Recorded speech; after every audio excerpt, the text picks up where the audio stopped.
ॐ सहनावतु सहनौ भुनक्तु सह वीर्यङ्करवावहै तेजस्विनावधीतमस्तु मा विद्विषावहै। ॐ शान्ति शान्ति शान्तिः। शङ्करं शङ्कराचार्यं केशवं बादरायणं सूत्रभाष्यकृतौ वन्दे भगवन्तौ पुनः पुनः। ईश्वरो गुरुरात्मेति मूर्तिभेदविभागिने व्योमवद्व्याप्तदेहाय दक्षिणामूर्तये नमः।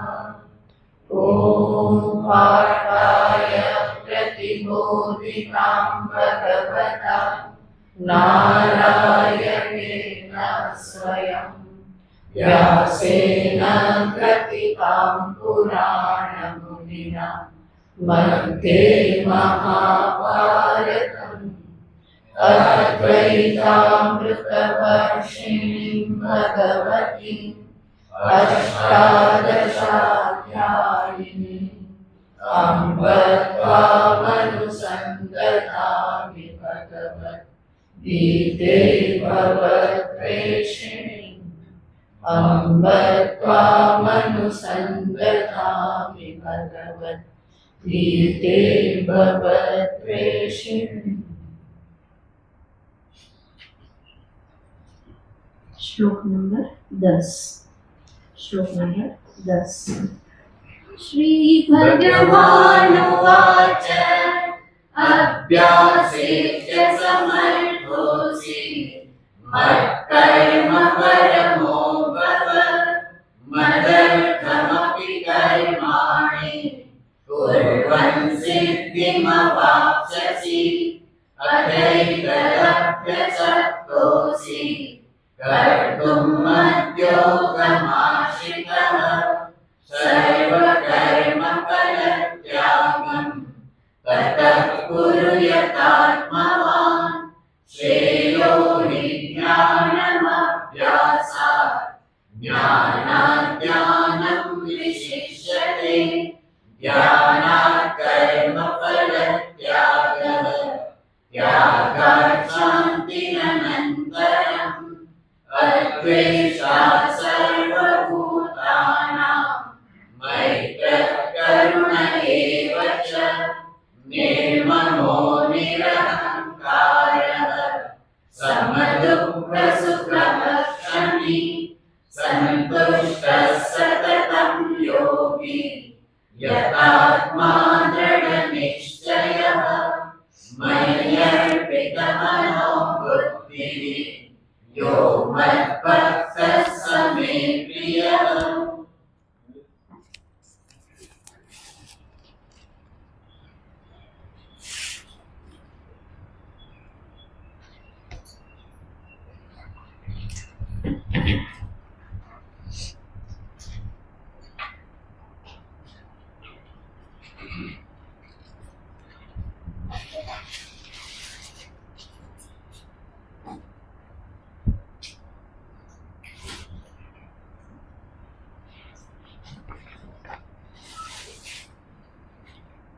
भगवान श्री कृष्ण चंद्रे चल्लिकरु मय्यर्पितमनोबुद्धिः यो मद्भक्तः स मे प्रियः।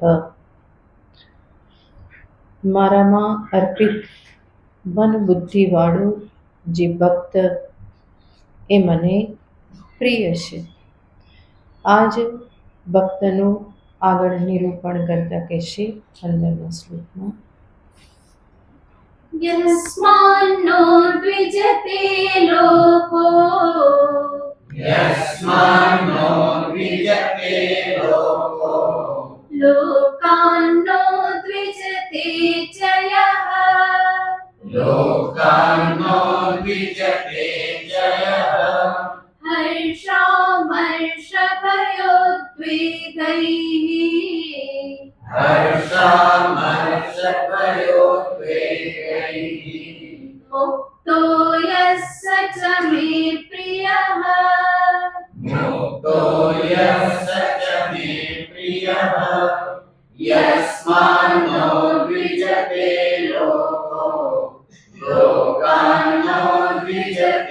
जयः हर्षामर्षभयोद्वेगैः मुक्तो यः स च मे प्रियः।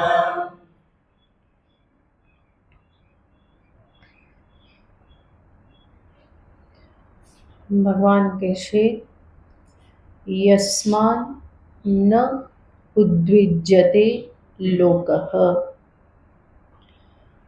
મહાપુરુષનું વર્ણન કરતા કહેશે કે જેનાથી લોક ઉદ્વેગને ભયને પ્રાપ્ત કરતા નથી અને જે લોકોથી ભયને પ્રાપ્ત કરતો નથી, જેનાથી બીજાને ભય નથી લાગતો અને જે સ્વયં પણ બીજાથી ભયભીત નથી થતો, એને ભગવાન અહીંયા ભક્ત તરીકે કહેશે.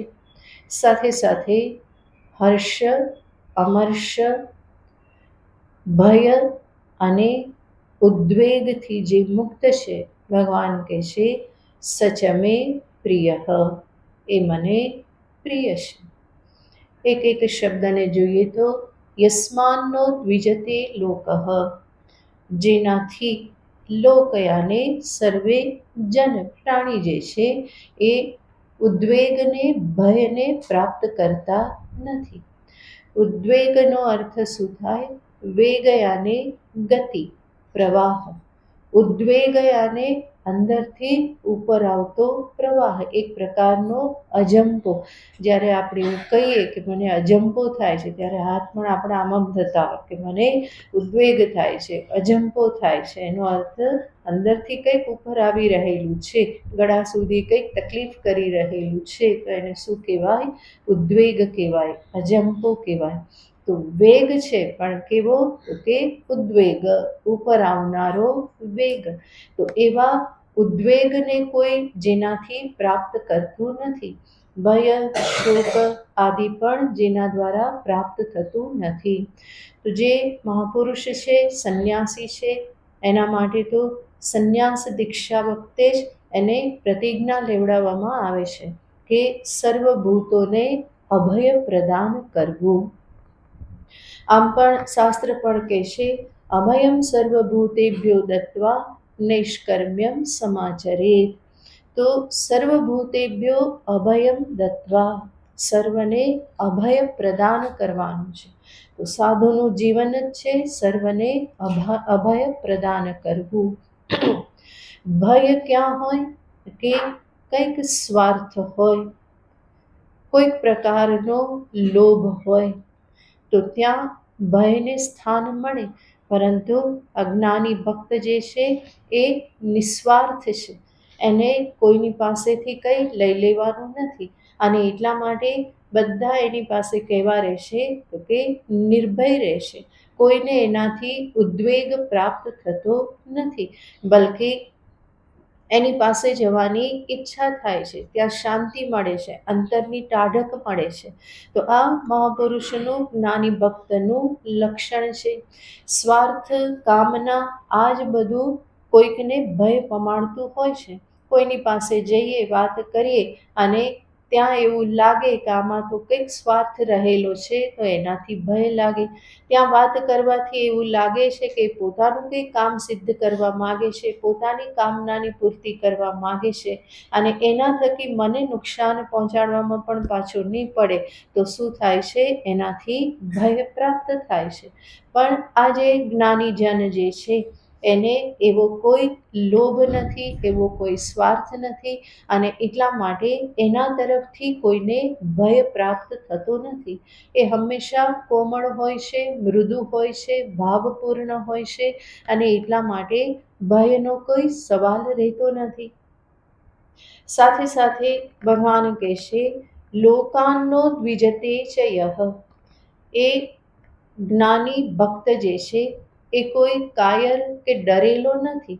અને એટલા માટે બધાની સાથે બહુ ઝૂકેલો, બહુ નમ્ર રહેશે એવું નથી, બીક લાગે છે એટલે. પરંતુ ભગવાન કહે છે સ્વયં પણ કોઈનાથી ડરતો નથી. એ સ્વયં પોતાના પૂર્ણ સ્વરૂપમાં, અજર અમર સ્વરૂપમાં સ્થિત છે, તો એને એવો કોઈ ભય નથી. ભક્ત જે છે એ ભગવાનની સાથે જોડાયેલો છે. ભગવાનનું સ્વરૂપ પણ નિર્ભય સ્વરૂપ છે. નિર્ભય સ્વરૂપ પ્રભુની સાથે જોડાયેલા રહેવાથી ભક્ત પણ હંમેશા કેવો બની રહેશે? નિર્ભય બની રહેશે. તો જેનો સંગ હોય એવા એનો અનુભવ થાય. ભગવાન કેવા છે? સ્વયં નિર્ભય છે. ભગવાનને ક્યારેય ભયભીત થયેલા જોયા? કદાચ દેખાય તો પણ એમની લીલા છે. એટલા માટે આપણે કહીએ રણછોડ રાય કી જય. એ રણ છોડીને ભાગે તો એ પણ ભયના કારણે નથી ભાગ્યા. તો ઈશ્વરમાં ભયનો સ્પર્શ ક્યારેય પણ છે જ નહીં. એવા ઈશ્વરની સાથે જોડાઈ રહેવાથી ભક્ત પણ કેવો બને છે? નિર્ભય બને છે. તો ભક્ત સ્વયં નિર્ભય છે. એ કોઈનાથી ડરતો નથી. એને ઉદ્વિગ્ન કરનાર પણ કોઈ નથી. એના માટે જગત એના માટે એને ઉદ્વિગ્ન કરવા માટે કેવું છે? તો કે ઘણું નાનું પડે છે. જગતને, જે બધી જગતના વ્યક્તિઓને જેનું મહત્વ હોય છે, જે બધું એને બહુ જ ઘણું મહત્વનું લાગતું હોય, એ જ્ઞાની ભક્તને માટે કેવું હોય છે? મહત્વનું હોતું નથી.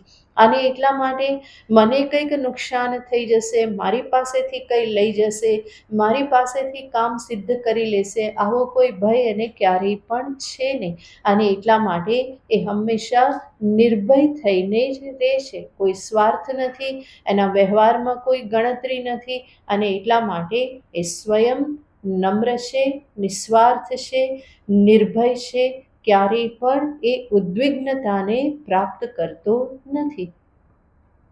વ્યક્તિઓના વ્યવહાર કે જગતની ઉથલપાથલ એને ઉદ્વિગ્ન કરતી નથી. બલ્કે એ હંમેશા વિચારે છે, કબીર કે તું તો રામ સુમર જગ લડને દે.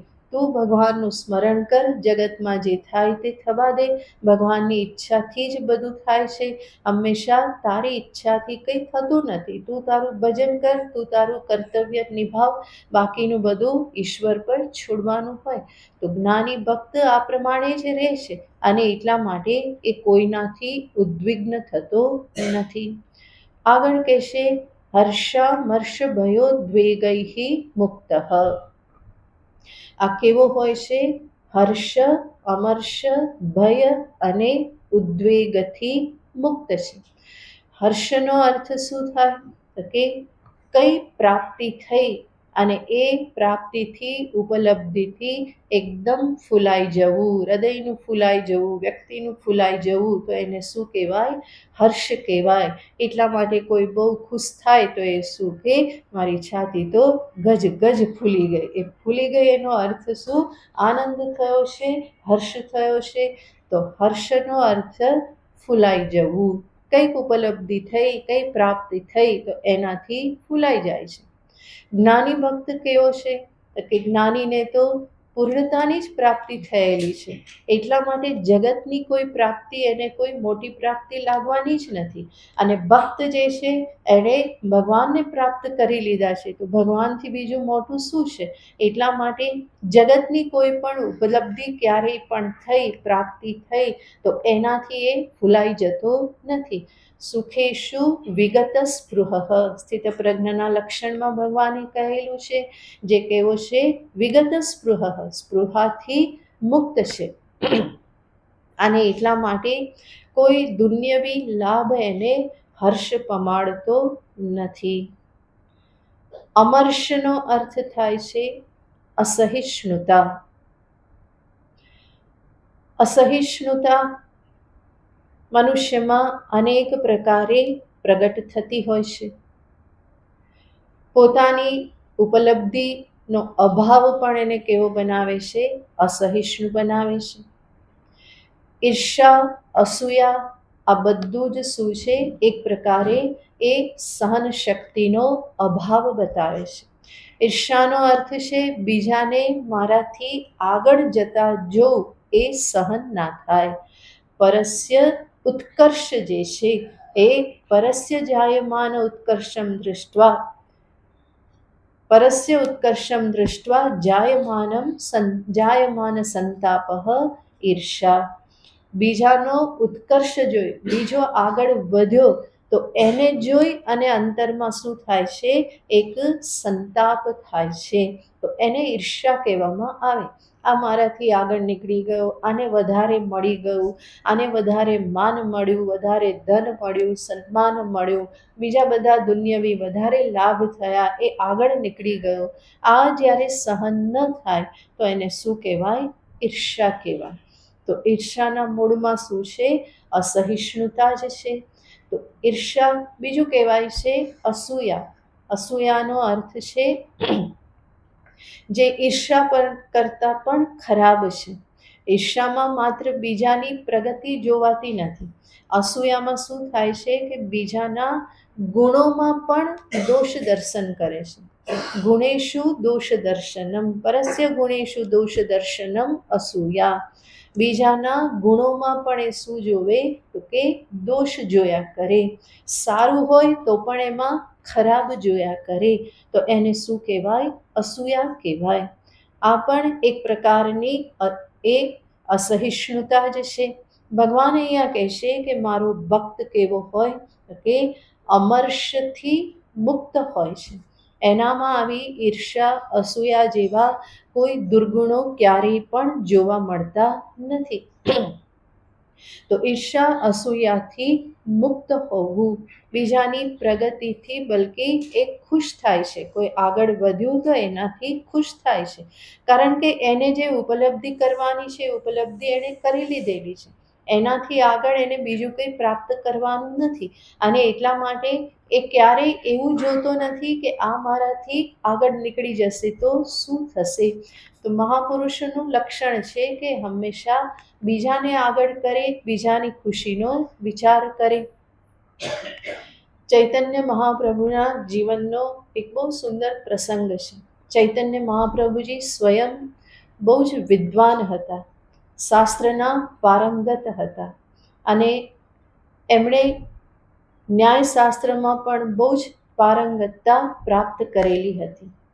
ન્યાયશાસ્ત્રનો એક ગ્રંથ છે તત્વચિંતામણી, જે બહુ જ ઉચ્ચ કોટીના ન્યાયાચાર્ય થઈ ગયા, એમણે લખેલ છે. એ તત્વચિંતામણી પર ચૈતન્ય મહાપ્રભુજીએ ટીકા લખેલી, કોમેન્ટ્રી. ન્યાયનો ગ્રંથ છે, બહુ ઉચ્ચ કોટીનો ગ્રંથ છે. તો એમણે એના પર ટીકા લખેલી. ચૈતન્ય મહાપ્રભુના જ મિત્ર રઘુનાથ શિરોમણી, એ પણ એટલા જ વિદ્વાન હતા શાસ્ત્રમાં. તો એમણે પણ આ ગ્રંથ ઉપર ટીકા લખેલી હતી. એક જ ગ્રંથ ઉપર બંને ટીકા લખી. બંને મિત્ર હતા અને એકબીજાને ગ્રંથ બતાવતા પણ ખરા. આવી જ રીતે એક વખત બંને નૌકા વિહાર કરતા હતા. ત્યારે રઘુનાથ શિરોમણી ઉદાસ જોવા મળ્યા. તો મહાપ્રભુજી, ચૈતન્ય મહાપ્રભુજી કહે છે કે મિત્ર, તું કેમ ઉદાસ છે? કેમ તારા મુખ પર પ્રસન્નતા નથી દેખાતી? ત્યારે રઘુનાથ શિરોમણી કહે છે કે તત્વચિંતામણી ગ્રંથ પર આપે ટીકા લખી છે અને મેં પણ ટીકા લખેલી છે, પણ કે આપે લખેલું છે તો એની સામે તો મારું કોણ વાંચવાનું? મારું જે મેં લખેલું છે એનો તો શું ક્લાસ, કોઈ એની કક્ષા જ નહીં. અને એટલા માટે કહેશે કે મને થોડી મન ઉપર ઉદાસીનતા લાગે છે. આવી રીતે જ્યારે રઘુનાથ શિરોમણીએ કહ્યું કે આપનો ગ્રંથ છે, એની સામે મારું કોણ વાંચવાનું, ત્યારે ચૈતન્ય મહાપ્રભુજી કહેશે કે આટલી જ વાત છે ને, આમાં કંઈ ઉદાસ થવાનું હોય?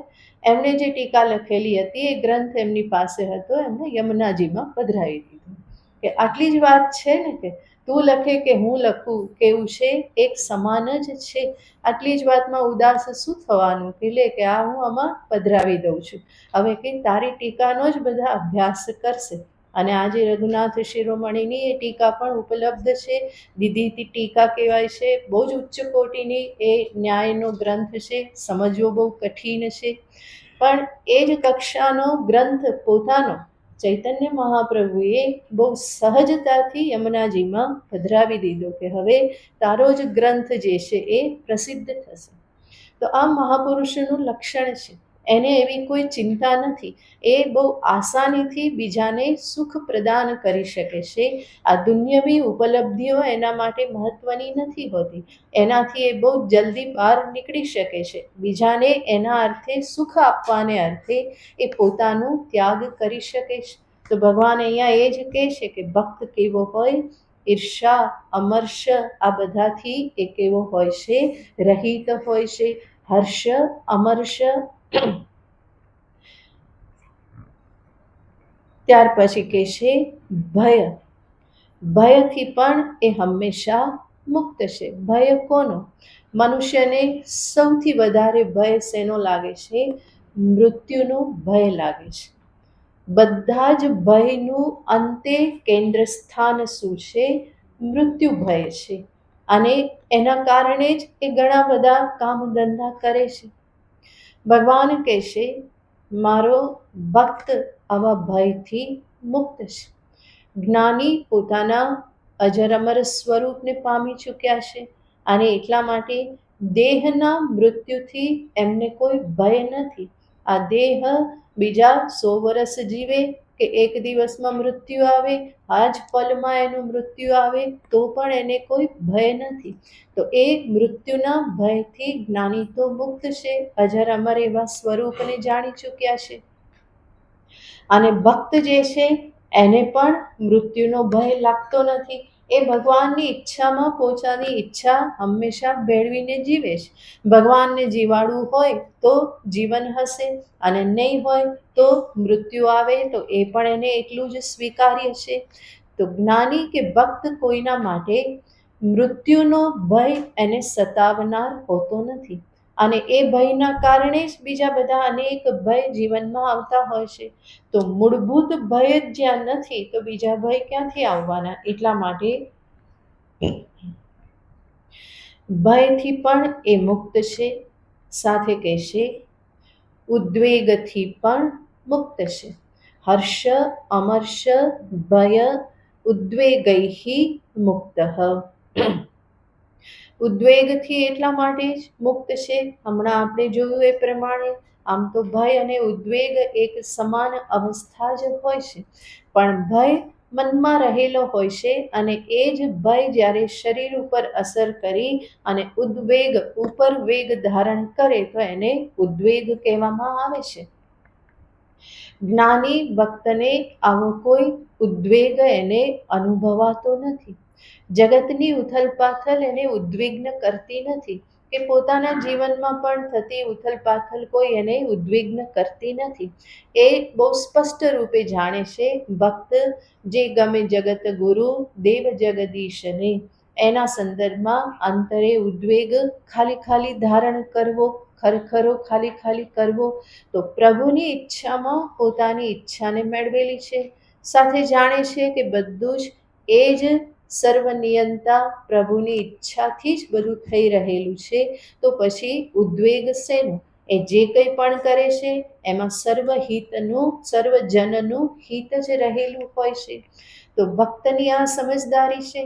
જ્ઞાન બલથી પણ જુએ તો ઉદ્વેગ માટે કોઈ કારણ નથી. પોતાના અસંગ અજર અમર સ્વરૂપને જાણે છે અને એટલા માટે એવો કોઈ ઉદ્વેગ નથી.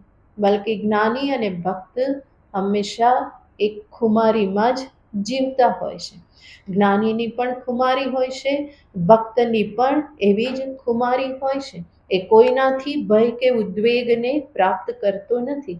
મીરાના જીવનમાં આપણે જોઈએ કેટલા બધા કષ્ટ આવ્યા પણ મીરાજી કોઈનાથી ભય પામ્યા નથી. રાણાજીએ કેટલી એને એની પાછળ પડી અને હેરાન કરવા માટે પ્રયત્ન કર્યો પણ રાણાને એની દરેક જે કંઈ પણ વાત છે એનો મીરા સણસણતો જવાબ આપે છે. બલકે ત્યાં સુધી કહી દે છે કે રાણાજીના દેશમાં અમને જળરે પીવાનો દોષ, એ કે તારા દેશમાં તો જળ પીવાથી અમને દોષ લાગે, પાપ લાગે એવું છે, એટલા માટે હું પાછી નહીં આવું. એણે બોલાવવા માટે બહુ પ્રયત્ન કર્યા પણ મીરાબાઈ કહે છે કે આવી રીતે હું આવવાની નહીં. તો આ એની ખુમારી છે. અને જ્યારે બળજબરીથી લઈ જવા માટે પ્રયત્ન કર્યો તો અંતે ભગવાનને પ્રાર્થના કરી અને ભગવાનમાં સમાઈ ગયા. તો ભગવાનનો ભક્ત કોઈનાથી ડરતો નથી, ઉદ્વિગ્ન થતો નથી. તો ભક્તના આવા અનેક દ્રષ્ટાંતો છે કે જેના જીવનમાં અનેક કષ્ટ આવ્યા. નરસિંહ મહેતાના જીવનમાં પણ અનેક કષ્ટ આવ્યા, પણ ક્યારેય ઉદ્વિગ્ન થયેલા નથી. હંમેશા શામળાનું શરણું લીધું અને એમની બધી વિપત્તિઓમાંથી એ પાર ઉતરી ગયેલા છે. બધા જ ભક્ત, નામદેવ હોય, એકનાથ હોય, સખુભાઈ હોય, કેટલા બધા જ ભક્તોના જીવનમાં ભગવાને હંમેશા સહાય કરેલી જ છે. એના માટે ભરોસો જોઈએ, અંતરમાં વિશ્વાસ જોઈએ, એ ખુમારી જોઈએ, તો ભગવાન હંમેશા સાથે જ છે. તો ભક્તને ભરોસો અંતરમાં છે અને એટલા માટે ભક્તના અંતરમાં ક્યારેય ભય કે ઉદ્વેગ એને પ્રાપ્ત થતા નથી. તો હર્ષામર્ષ ભયોદ્વેગૈ મુક્ત યહ સ ચ મે પ્રિય. ભગવાન આવા ભક્ત ઉપર ઓવારી જાય છે, વારંવાર કહે છે કે એ મને પ્રિય છે, એ મને પ્રિય છે. આગળ અનપેક્ષસ્ય ચિર્દક્ષ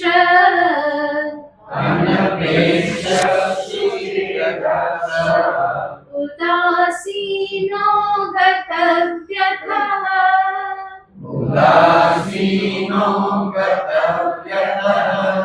સર્વારંભ પરિત્યાગી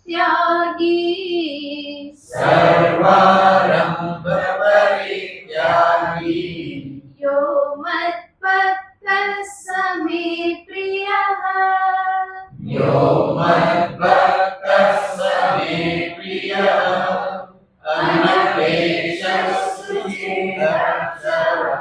ઉદાસીનો ગતવ્યથઃ સર્વારંભ પરિત્યાગી યો મદ્ભક્તઃ સ મે પ્રિયઃ.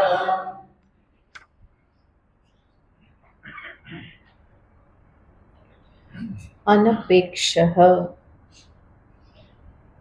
કહેશે જ્ઞાની ભક્ત કેવો હોય? અપેક્ષાઓથી મુક્ત હોય છે.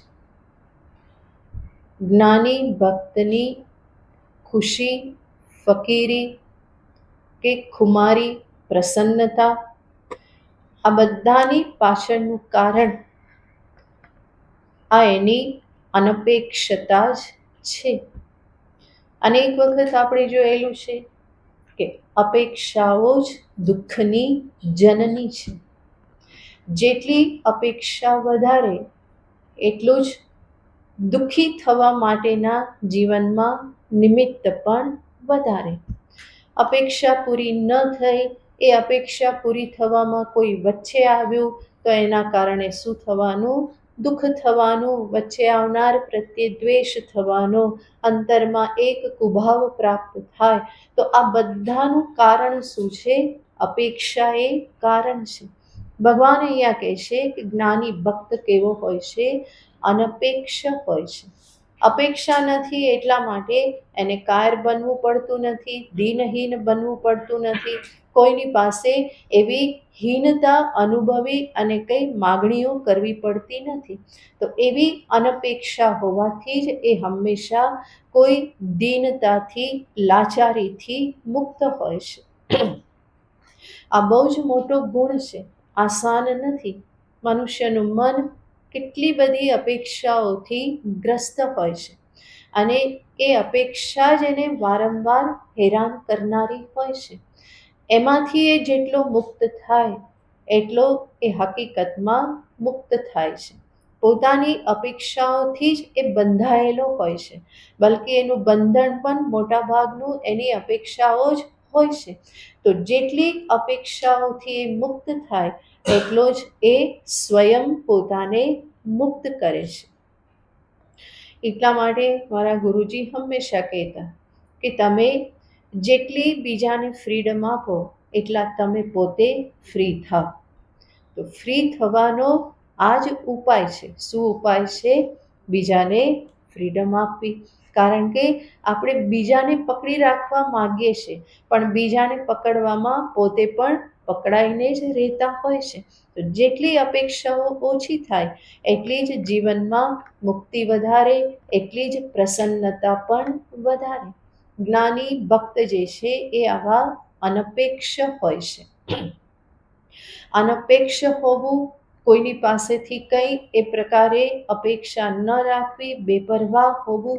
એ બેપરવાનો અર્થ એવો નથી કે કેરલેસ છે, પરંતુ સ્વામીજી કહેતા કે is care free. A careless નથી, પરંતુ કેવો છે કે કેર ફ્રી છે. કોઈની પાસેથી કોઈ કેર મારી કરે, મારું ધ્યાન રાખે એવી કોઈ અપેક્ષા એ રાખતો નથી. એ સ્વયં પોતાના જીવનમાં પૂર્ણ છે. બીજાની અપેક્ષાને લઈ અને પોતાની ખુશી કે પ્રસન્નતાને એ વિચારતો નથી, બલ્કે એની ખુશી કે પ્રસન્નતા કેવી છે? નિરપેક્ષ છે, બીજા ઉપર આધારિત નથી, અને એટલા માટે એ હંમેશા બની રહે છે, આવનારી જનારી હોતી નથી. શા માટે? કારણ કે સ્વતંત્ર છે. પોતાની ખુશી, પોતાની પ્રસન્નતા માટે એ સ્વયં કેવો છે?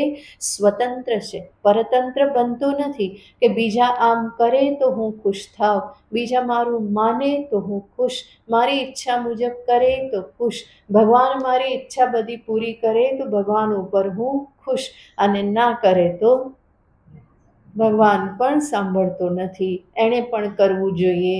મારી આજુબાજુના કોઈ મારું સાંભળતું નથી, કોઈ મને સમજતું નથી, કોઈ મને માન આપતું નથી, મારી વાતને બધા અવગણ્યા કરે છે.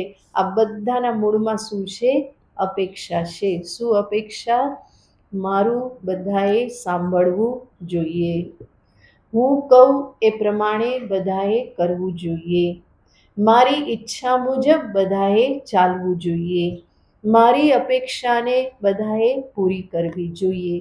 પણ એ એટલું સમજતો નથી કે હું પણ બીજાની દરેક અપેક્ષા પૂરી કરી શકતો નથી. તો બીજા મારી દરેક અપેક્ષા કેવી રીતે પૂરી કરી શકે? તો મહાપુરુષ જાણે છે, અને એટલા માટે એ આવી અપેક્ષાઓથી મુક્ત રહે છે. જીવનમાં હંમેશા એ જુએ છે કે વિષયો, વ્યક્તિઓ, પરિસ્થિતિઓ આ બધું આવે છે, જાય છે, બદલાયા કરે છે, અને એટલા માટે હંમેશા એ શું વિચારે છે? આગતે સ્વાગતમ કુર્યાત, ગચ્છન્તમ ન નિવારયેત.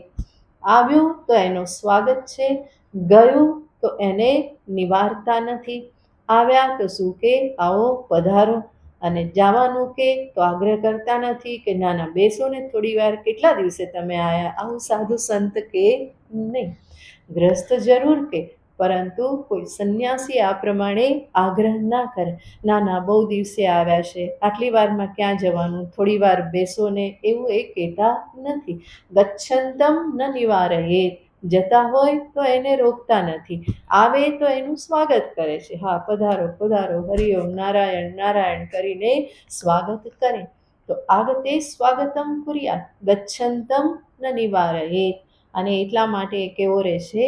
હંમેશા ખુશ રહે છે. હંમેશા એની ફકીરી, એની પ્રસન્નતા આ બધું હંમેશા બની રહે છે.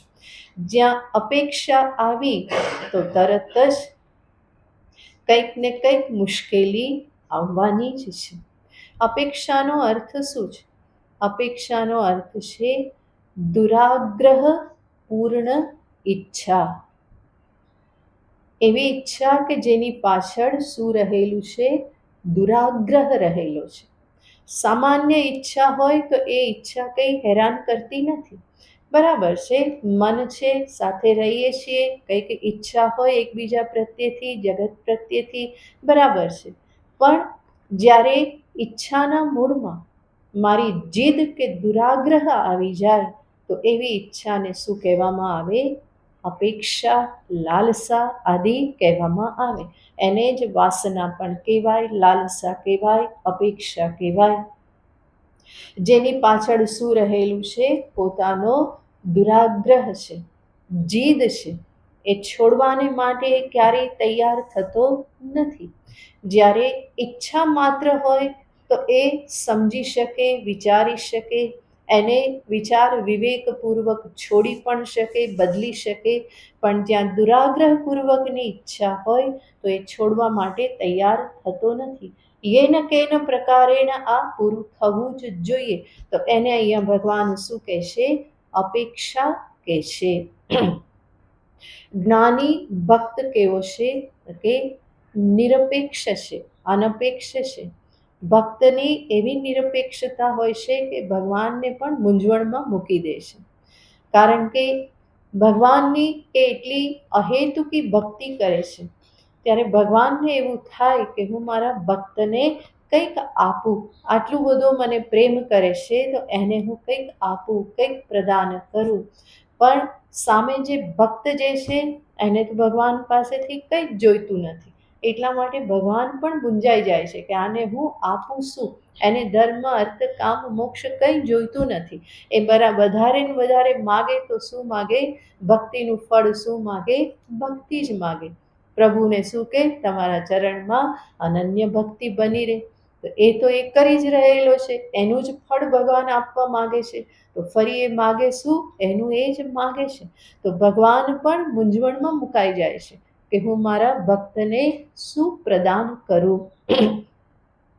પ્રહલાદને પણ જ્યારે નરસિંહ ભગવાને કહ્યું કે તું કંઈક માગી લે, ત્યારે પ્રહલાદ તો એટલો સુંદર ઉત્તર આપે છે, કહેશે કે પ્રભુ આપણી વચ્ચે આવો લેવડ દેવડનો વ્યવહાર ક્યાંથી શરૂ થઈ ગયો? તમે નિરપેક્ષ છો, હું નિરપેક્ષ છું, આવી આ લેતી દેતીને આપણી વચ્ચે શું કરવા લાવો છો? તો પણ નૃસિંહ ભગવાન કહેશે કે ના પ્રહલાદ, કંઈક તો તું માગ. ત્યારે પ્રહલાદ શું માગે છે? કહેશે કે હકીકતમાં આપ ખરેખર પ્રસન્ન હો તો મને એ વરદાન આપો કે મારા અંતરમાં ક્યારેય કંઈ માગવાની ઈચ્છા જ ના થાય. બોલો ભગવાન એ શું કરી લે? તો આવા ભક્ત છે કે જે સંપૂર્ણ નિરપેક્ષ છે, એને કંઈ જ જોઈતું નથી, અનપેક્ષ. જ્ઞાની છે તો એને પણ કોઈ અપેક્ષા નથી, પૂર્ણતાને પામી ચૂકેલો છે, એને બીજું કંઈ મેળવવાનું બાકી રહ્યું જ નથી. એકસ્મિન વિજ્ઞાતે સર્વમિદં વિજ્ઞાતમ ભવતિ. એકસ્મિન લાભે, એક લાભ થવાથી બધા લાભ થઈ ગયા. આત્મલાભાત ન પરો લાભ. આત્મલાભથી વધારે કોઈ લાભ મોટો છે નહીં. અને એટલા માટે એ પણ કેવો છે? તો કે અનપેક્ષ જ છે. તો જ્ઞાની ભક્ત કૃતકૃત્યતાને કારણે, પોતાની જ ધન્યતાના કારણે બીજી કોઈ અપેક્ષા રાખતા નથી. સાધકે પણ આ ગુણને પોતાના જીવનમાં પ્રયત્નપૂર્વક લાવવાનો છે. જેટલી અપેક્ષાઓ ઓછી રાખશે એટલું મન શાંત થશે, અને મન શાંત હશે તો ભગવાનનું ભજન, આત્મચિંતન, ધ્યાન આ બધું પણ સારી રીતે થશે. એટલા માટે સાધકે આ વિચાર કરી અને આમાંથી મુક્ત થવાનું હોય. કેવા કેવા પ્રકારની અપેક્ષાઓ, કયા સ્તર પરની અપેક્ષાઓ હોય છે? તો સર્વપ્રથમ કહેવામાં આવે છે કે મનુષ્યને સર્વપ્રથમ તો વ્યાવહારિક અપેક્ષાઓ બધી હોય છે. સામાન્ય જીવન જીવવા માટે જે આવશ્યક છે એમાં કોઈ વિરોધ નથી, પરંતુ એનાથી વધારે જે પણ વ્યાવહારિક ઉપલબ્ધિઓ, રોટી કપડાં મકાન કે ધન સત્તા, બધું જ જે છે એ વધારે ને વધારે જ્યાં પ્રાપ્તિની ઈચ્છા થાય તો એ ફરી જીવનમાં સમસ્યાઓ લાવવાની જ છે. એટલા માટે સાદું જીવન રાખવું, જરૂરિયાતો ઓછી રાખવી, તો મન કેવું રહે? શાંત રહે. બાકી જગત તરફની અપેક્ષાઓનો ક્યારેય પણ અંત આવવાનો નથી. તૃષ્ણાવધિ કો ગતઃ. તૃષ્ણાની અવધિને કોણે પ્રાપ્ત કરેલ છે? યાની બહુ દુર્લભ છે. સર્વ કોઈ એ તૃષ્ણામાંથી મુક્ત થઈ શકતા નથી. એટલા માટે ભર્તૃહરિ કહે છે કે ભોગાન ભુક્તા વયમેવ ભુક્તા. ભોગ તો ભોગવાયા નથી, પરંતુ અમે જ ભોગવાઈ ગયા, અને જર્જરિત થઈ ગયા, વૃદ્ધાવસ્થા આવી ગઈ તો પણ હજુ ભોગની ઈચ્છા પૂર્ણ થયેલી નથી. કહેશે કે બધું જ જર્જરિત થાય છે, શરીર જર્જરિત થાય છે, દાંત પડી જાય છે, વાળ સફેદ થઈ જાય છે, ટાલ પણ પડી જાય છે, સંભળાતું ઓછું થાય છે. આ બધું જ વૃદ્ધાવસ્થા તરફ બધું ગતિ કરે છે. પરંતુ તૃષ્ણૈકા તરુણાયતે કહે છે કે તૃષ્ણા કેવી છે? દિન પ્રતિદિન તરુણ થતી જાય છે, યુવાન થતી જાય છે, એને ક્યારેય પણ વૃદ્ધાવસ્થા નડતી નથી. તો આ શું બતાવે છે કે તૃષ્ણાવધિને કોઈ પાર કરી શકતું નથી. ન વિત્તેન તર્પણીયો મનુષ્ય. યમરાજા નચિકેતાને કહે છે કે નચિકેતા, ધનથી ક્યારેય પણ મનુષ્ય સંતુષ્ટ થતો નથી. એ ઈચ્છા વધારે ને વધારે વધતી જ જાય છે. નિશ્વો હેક શતમ શતી દશશતમ સુભાષિતમાં જ કહેવામાં આવેલું છે. જેની પાસે 1 રૂપિયો છે અને 10ની ઈચ્છા થાય, 10 છે અને 100ની ઈચ્છા થાય, 100 છે અને 1000ની, 1000 છે અને 10,000ની અને લાખની અને કરોડની, આ ઈચ્છા વધારે ને વધારે વધતી જ જાય છે. ત્યાં સુધી કહે છે કે ઇન્દ્ર પદ પ્રાપ્ત થયું તો ઇન્દ્રને ફરી શું ઈચ્છા થાય? બ્રહ્માજીનું પદ પ્રાપ્ત થઈ જાય. બ્રહ્માજીને થાય કે અમારે કેટલું કામ કરવાનું, બધું ઉત્પન્ન કરતા રહેવાનું. આ વિષ્ણુને મજા છે, અનંત શયન કહે છે, એટલા માટે બ્રહ્માજીને શું ઈચ્છા થાય? હું વિષ્ણુ પદ પ્રાપ્ત કરી લઉં. વિષ્ણુ ભગવાનને થાય કે કેટલા બધા છોકરા ચૈયા પાલન કરવાના, કે કેટલું બધું કામ, આના કરતાં મહેશનું કામ કેવું? સંહાર કરવાનું, કોઈ ચિંતા જ નહીં. તો વિષ્ણુને શું થાય? હું કયું પદ પ્રાપ્ત કરું? મહેશ પદ પ્રાપ્ત કરું. તો આ તો ચાલ્યા જ કરે છે. તો એ જે તૃષ્ણા અપેક્ષા જે છે એનો કોઈ અંત આવતો નથી. પ્રસિદ્ધિ પ્રાપ્ત થઈ, આટલા લોકો મને જાણે, તો હજુ આનાથી વધારે લોકો જાણે, એનાથી વધારે લોકો જાણે, એ પણ ઈચ્છા ક્યારેય ફરી પાછી જો વિવેક કરવામાં ન આવે તો એ ઈચ્છામાંથી પણ છૂટાતું નથી. એ અપેક્ષાઓ વધતી જ જાય છે. આજકાલ તો આ મીડિયાના કારણે બધાને શું થાય? આટલા વ્યૂ મળે ને આટલી લાઇક્સ મળે ને આમ થાય આમ થાય, એમાં ને એમાં જ મન રહે છે. ખબર નહીં એમાંથી શું મળી જતું હશે, કે શું સંતોષ મળતો હોય. થોડા નંબર વધી ગયા તો ખુશી ખુશી, અને થોડા નંબર ઓછા થઈ ગયા તો પોતે પણ સુકાઈ જાય, થાય કે જાણે દુનિયા બધી ઊંધી વળી ગઈ, હવે કેવી રીતે પાછું સરખું કરવું. તો આ બધી કેટલી બધી મિથ્યા આવી અપેક્ષાઓ, કે હકીકતમાં એનાથી કંઈ મળતું જ નથી. અને છતાં પણ એ ભ્રમણા એવી બધી મનમાં ભરાયેલી હોય છે, તો એની વધઘટથી જ જાણે કે એના શ્વાસ ચાલી રહેલા છે, એના રોજ રોજ દિવસ બધા પસાર થઈ રહેલા છે. તો કેટલી બધી ભ્રમણામાં, કેટલી બધી વિચિત્ર અપેક્ષાઓમાં મનુષ્ય પોતાનું જીવન જીવે છે. તો આ બધામાંથી મુક્ત થવું જોઈએ. વિચાર કરીને જીવનને સીધું સાદું સરળ જીવન રાખીએ, અપેક્ષાઓ જરૂરિયાતો ઓછી રાખીએ, તો મન વધારે ને વધારે શાંત રહે, પ્રસન્ન રહે. વ્યાવહારિક જગતની આ બધી અપેક્ષાઓ, એનાથી આગળ શારીરિક અપેક્ષાઓ, સાધકે એ પણ જોવાનું છે કે હું પોતે પોતાના પગ પર ઊભો રહું, બીજાની સેવા લેવાની વૃત્તિ ન થાય, પોતાનું કામ હું જાતે કરી શકું, કોઈ મારા માટે કરતું રહે તો એ યોગ્ય ના કહેવાય.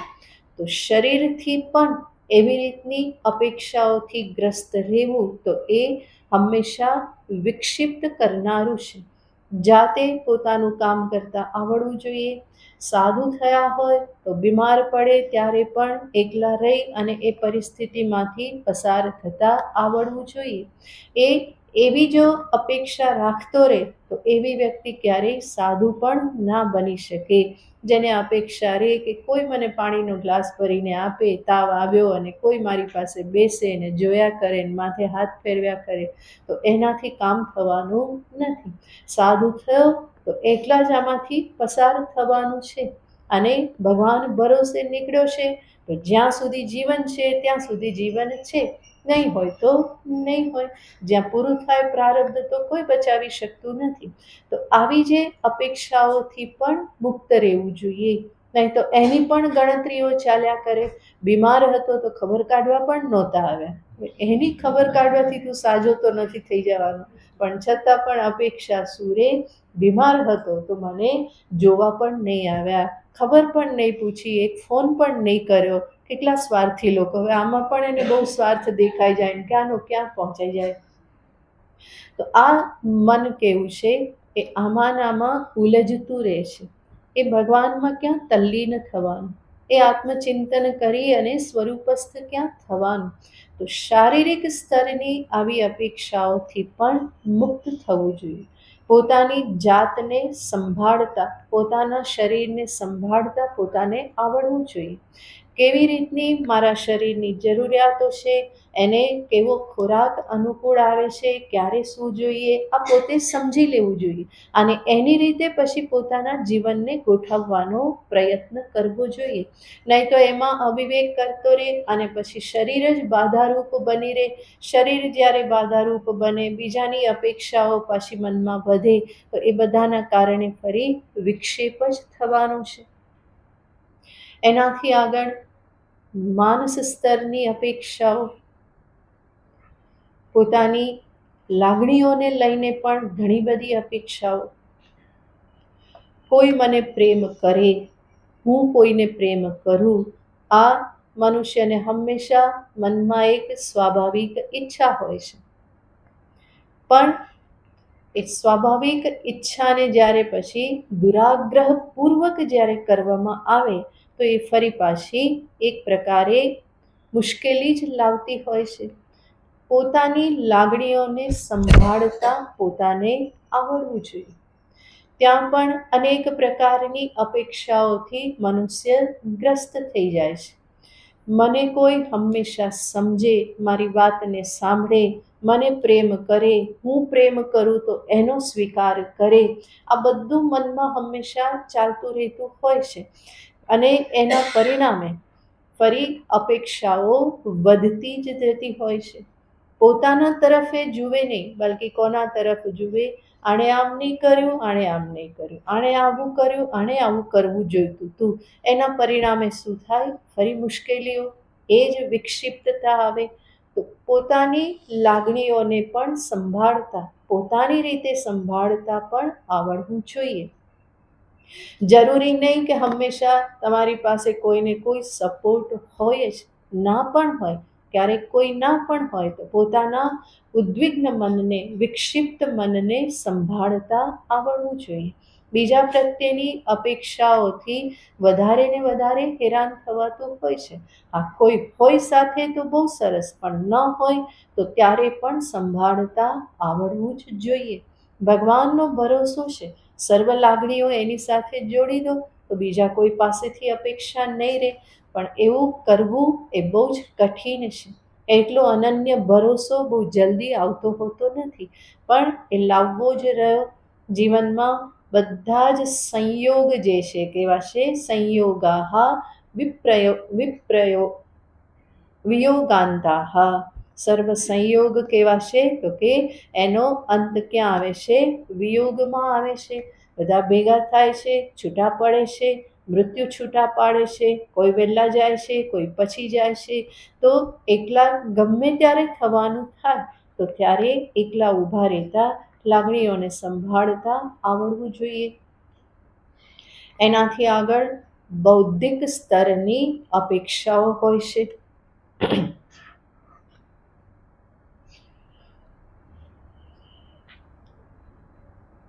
મનુષ્યની બુદ્ધિ પણ બહુ વિચિત્ર હોય છે. કાં તો એ બૌદ્ધિક આળસ કરતો હોય અને કાં તો એવી દિશામાં બુદ્ધિ ચલાવે કે એને કંઈક ઉલટા માર્ગે જ લઈ જાય. બુદ્ધિમાં સંતુલન એ બહુ જ કઠિન છે. કાં તો હું હંમેશા એવું વિચારું કે મારા માટે બીજા વિચાર કરીને નિર્ણય કરે, મારે વિચારવું નથી. મારા જીવનના નિર્ણયો, મારે શું કરવું ન કરવું, આ બધું કોણ વિચારે? તો કે બીજું વિચારે. એ શું છે? બૌદ્ધિક આળસ છે. અને બીજો છેડો એ હોય છે, હું જ વિચારું અને હું જે વિચારું એ સાચું જ છે, કોઈને સાંભળવા તૈયાર નહીં.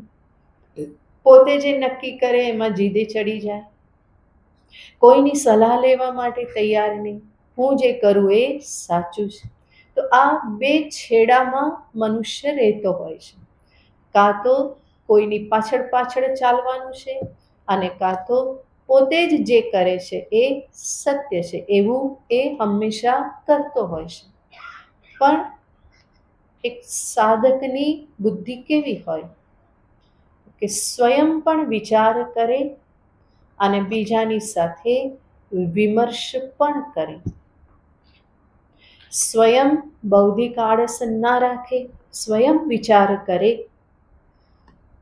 અનિર્ણાયક ન રહે, પોતે વિચાર કરે, નિશ્ચય કરે અને સાથે સાથે પોતે કરેલા નિશ્ચયને બીજાની સાથે એ વિમર્શ કરે, વડીલની સાથે, મિત્રની સાથે, માતા પિતાની સાથે કે પોતાના કોઈ શ્રદ્ધાળુ જનની સાથે. તો એ વિચાર કરે, વિમર્શ કરે. આ બુદ્ધિનું સંતુલન કહેવાય. સ્વયં પણ ચલાવે અને બીજાની બુદ્ધિનો પણ સાથે સાથે ઉપયોગ કરે. તો આ બૌદ્ધિક સંતુલન કહેવાય. અને એ સંતુલનમાં રહેવું પણ આસાન નથી. એના માટે પણ ઘણી સજાગતા જોઈએ, પોતાના તરફની ઘણી બધી સજાગતા જોઈએ કે કેવી રીતે હું વિચારું છું, મારી બુદ્ધિ કઈ દિશામાં જઈ રહેલી છે, કેવી રીતે એ નિર્ણય કરે છે, આ સ્વયં પોતે વિચારવું પડે. અનેક વખત આ બુદ્ધિ પોતાની અપેક્ષાઓથી પણ એટલી બધી ગ્રસ્ત હોય છે કે એ વધારે આગળનું વિચારી શકતી નથી. અનેક વખતે બુઠ્ઠી થઈ જતી હોય છે. આપણે પોતે જ અનેક વખત બોલતા હોય છે કે મારી બુદ્ધિ ચાલતી નથી, બુઠ્ઠી થઈ ગઈ છે. તો એ અનેક વખત બુઠ્ઠી થઈ જાય છે. ત્યારે અખંડાનંદજી મહારાજે કે अपनी अक्कल नहीं चलती है तो दूसरे की अक्कल से काम लो. ये क्या है? बुद्धिमानी है. એમની ભાષા સીધે સીધી જ છે, એક ઘા ને બે કટકા. अपनी अक्कल से नहीं चलती है तो दूसरे की अक्कल से काम लो. તો બુદ્ધિ બુઠ્ઠી થઈ જાય, યોગ્ય નિર્ણય ના કરી શકતી હોય ત્યારે શું કરવાનું હોય? બીજાની અક્કલનો ઉપયોગ કરવાનો હોય. બીજાની બુદ્ધિ છે એ અનેક પ્રકારે વિચાર કરી શકતી હોય, તો હું જે એક વિચારમાં, એક ઘરેડમાં જે આવી ગઈ મારી બુદ્ધિ, એમાંથી હું એને બહાર કાઢી શકું. કારણ કે મનુષ્યના પોતાના અનુભવથી જ એ અનેક નિર્ણયો કરતો હોય છે અને એ અનુભવના કારણે એ એની બુદ્ધિમાં અમુક પેટર્ન બનાવી જ દે. જેવી રીતે અત્યારે ચોમાસામાં માટીવાળા રસ્તા પર પેલું ગાડું કે ટ્રેક્ટર ચાલે તો એમાં શું પડી જાય? ચાસ પડી જાય, રસ્તો પડી જાય, એ ફિક્સ થઈ જાય. પછી કોઈ પણ વાહન નીકળે તો એ ક્યાં ચાલે? એમાં જ ચાલે, જરાય આમ તેમ થઈ શકે નહીં. એવી રીતે બુદ્ધિ પણ પોતાના અનુભવના આધારે એવા નિર્ણયો, એવી પ્રતિક્રિયાઓ આપતી હોય છે કે એ અમુક પ્રકારે જ ચાલે, પછી એ પોતાની પેટર્નમાંથી બહાર નીકળી શકે નહીં. તો ત્યારે કોઈનો સહારો લઈ, કોઈની બીજાની બુદ્ધિને સાથે સાથે રાખી અને પોતાની આ જે પણ નબળાઈ છે એમાંથી બહાર આવવાનું હોય. તો આવી જે બૌદ્ધિક અપેક્ષાઓ જે હોય છે એમાંથી પણ મનુષ્યએ મુક્ત થવું જોઈએ. બુદ્ધિનું બેલેન્સ એક પ્રકારે જાળવતા આવડવું જોઈએ. આવી રીતે ભગવાન જ્યારે કહે છે કે અનપેક્ષ, એ અનપેક્ષા હકીકતમાં શું છે? તો કે નિસ્પૃહા છે. સ્પૃહા એટલે જ દુરાગ્રહપૂર્વકની ઈચ્છા, એને જ શું કહેવાય? સ્પૃહા કહેવાય, અપેક્ષા કહેવાય. ભગવાન જ્યારે અહીંયા કહે છે તો જીવન જરૂરિયાતની વસ્તુઓ માટેની અપેક્ષા કે ઈચ્છાનો વિરોધ નથી, પરંતુ કેવી ઈચ્છા કે અપેક્ષાની વાત કરે છે? જે સ્પૃહા બની જાય છે. એ જ્યારે સ્પૃહા બની જાય તો એનો અર્થ શું? પછી આગળ પાછળનો વિચાર થતો નથી અને એમાં જ મન અટકી જાય છે. તો ભગવાન કહે છે કે એવી રીતે મનને ક્યાંય અટકાવવું નહીં, અનપેક્ષ થઈને હંમેશા રહેવું. શરીરના સ્તર પર, ઇન્દ્રિયના સ્તર પર, બુદ્ધિ, મન આ બધા સ્તર પર બને એટલું અનપેક્ષ થવું. જેટલી અપેક્ષા ઓછી એટલી જ તમારી મુક્તિ વધારે, એટલી જ મનની શાંતિ વધારે, મનની પ્રસન્નતા વધારે. ભગવાને આગળ પણ કહ્યું હતું, ત્યાગાત શાંતિ રનંતરમ. જેવી અપેક્ષા છોડી કે તરત શું પ્રાપ્ત થશે? શાંતિ પ્રાપ્ત થશે. અપેક્ષા જ હેરાન કરતી હોય છે, અને એ વ્યર્થ અપેક્ષાને જ્યારે હું છોડું તો તરત જ શું પ્રાપ્ત થાય? શાંતિ પ્રાપ્ત થાય. આગળ ભગવાન કહેશે શુચિ. શુચિ શબ્દનો અર્થ થાય છે શુદ્ધિ, પવિત્રતા.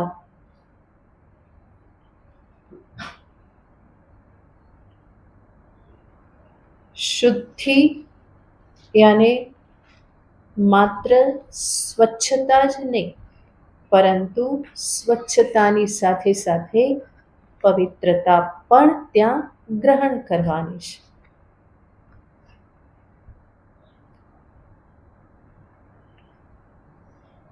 શેની શુદ્ધિ કે કોને પવિત્ર રાખવાનું? તો અનેક વસ્તુ કહેવામાં આવે છે. ધન શુદ્ધ, અન્ન શુદ્ધ, સ્થાન, વસ્ત્ર, આ બધાની શુદ્ધિ કહેવામાં આવે છે. ગંગાજળ આદિ છાંટવાથી શું થાય? તો કે પવિત્રતા આવે. ફિનાઇલનું પોતું કરવાથી શું થાય? સ્વચ્છતા આવે. બરાબર. તો સ્વચ્છતા પણ જરૂરી છે, અને સાથે સાથે આ શુદ્ધતા પણ, પવિત્રતા પણ જરૂરી છે. અગરબત્તી કરો, ધૂપ કરો, આ બધાથી શું થાય? વાતાવરણ પવિત્ર થાય છે. તો સ્વચ્છતા અને પવિત્રતા આ બંનેનો સમન્વય કરી અને ભગવાન શું કહેશે? શુચિ. શરીર શુદ્ધ હોય, સ્નાનાદિપૂર્વક શરીર શુદ્ધ થાય. જે પણ આસન પર જપ આદિ કરવા બેસતા હોઈએ એ આસન શુદ્ધ હોય. જ્યાં બેસતા હોઈએ એ સ્થાનને પણ શુદ્ધ કરવાનું, શુદ્ધ સ્થાનમાં બેસીએ. આ બધા શુદ્ધિના ક્ષેત્ર છે. આ બધી બાહ્ય શુદ્ધિ છે. બીજી શુદ્ધિ કહેવાય છે આંતર શુદ્ધિ, મનની શુદ્ધિ. જેટલી બાહ્ય શુદ્ધિ આવશ્યક એટલી જ આંતરિક શુદ્ધિ પણ આવશ્યક, બલ્કિ એના કરતાં પણ વધારે. બહાર થોડું આમ તેમ થઈ ગયું તો ચાલી જશે, પરંતુ મન આડાઅવળું થયું તો એ મનને સંભાળવું તકલીફ પડે, સાધન ભજનમાં બહુ વિક્ષેપ પડી જાય. એટલા માટે કહેશે જે મનની શુદ્ધિ આને શું? તો કે વિકારોથી મુક્ત હોવું. કામ, ક્રોધ, લોભ, મોહ, મદ, માત્સર્ય આ બધા વિકાર છે, અને એ જ અશુદ્ધિ છે. એમાંથી મનને બહાર કાઢવું. એ આવેશોથી મન મુક્ત થાય તો એને શું કહેવાય? મન શુદ્ધ થયું. ભગવાન પણ એના ઉપર ભાર આપે છે. શક્નોતિ હૈવ યસ્સોઢું પ્રાક શરીર વિમોક્ષણાત કામ ક્રોધોદ્ભવમ વેગમ. કામ, ક્રોધ આ બધાના વેગને જે સહન કરી લે છે, એને જે ખાળવાને માટે સમર્થ બને છે આ શરીર છૂટે એ પહેલાં, તો એ જ શું છે? એની અંતરની શુદ્ધિ છે. અનેક વખત આપણે જોયેલું છે કે મન આવેશોથી ગ્રસ્ત થઈ જાય છે. આ બધા આવેશ જ હોય છે. કામ, ક્રોધ, કામાવેશ, ક્રોધાવેશ, લોભાવેશ આ બધા આવેશ છે. અને આવેશનો અર્થ શું? ઉભરાવો. આ ઉભરાવો શાંત થાય, ઓછા થાય. એની ફ્રીક્વન્સી જેમ જેમ ઓછી થતી જાય એમ શું સમજવાનું? અંતર શુદ્ધ થયું. પોતાને જ ખબર પડે. બીજો કોઈ માપદંડ તો છે જ નહીં. પોતાના મનને પોતે જ જાણી શકે.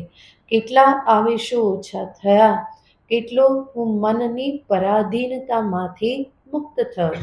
સર્વમ આત્મવશમ સુખમ, સર્વમ પરવશમ દુઃખમ. જેટલી પરાધીનતા, મનની પણ જેટલી પરાધીનતા એટલું દુઃખ જ છે. મનને જેટલું મિત્ર બનાવ્યું, પોતાને અનુકૂળ એને રહેતા શીખવ્યું, તો એ અનુકૂળ મન જે છે એ હંમેશા સુખદ છે. એ હંમેશા મને મારી યાત્રામાં એ મિત્રવત હંમેશા મને સાથ આપે છે. તો એટલા માટે ફરીને ભક્તને માટે કે જિજ્ઞાસુને માટે, બધાને માટે અંતર શુદ્ધિની વાત કરવામાં આવે જ છે. દરેક ધર્મમાં આ વાત છે. દરેક સાધન માર્ગમાં આ વાત કરવામાં આવેલી જ છે. પછી એ ષડ દર્શન હોય કે દ્વાદશ દર્શન હોય કે બીજા બધા પણ ધર્મના ગ્રંથો હોય, સર્વમાં આ વેલ્યુ જે છે એની વાત કરવામાં આવેલી જ છે. અંતર શુદ્ધિની વાત હંમેશા કરવામાં આવે છે. તો આવી અંતર બાહ્ય શુદ્ધિ, ભગવાન કહેશે મારો ભક્ત જ્ઞાની કેવો હોય? અંતર અને બહારથી શુદ્ધ હોય. ઘણા બધાના મનમાં એવું હોય કે બહાર બહુ બધી ગંદકી હોય ને નાતા ધોતા ના હોય ને બધું આમ તેમ પડ્યું હોય, તો એ મહાત્મા કેવા કહેવાય? પહોંચેલા કહેવાય. અવધૂત કક્ષા એક અલગ વાત છે. દરેકે અવધૂત કક્ષામાં ના હોય કે એ સ્થિતિમાં કે એ માર્ગ પર ના હોય, બલ્કિ જે આચાર્ય કોટીના જે મહાપુરુષો છે એ હંમેશા કેવા હોય તો કે અંતર શુદ્ધ, બાહ્ય શુદ્ધ. ગંદકી જે છે એક પ્રકારની એ વૈરાગ્યની નહીં, પરંતુ અવ્યવસ્થિતતાની નિશાની છે.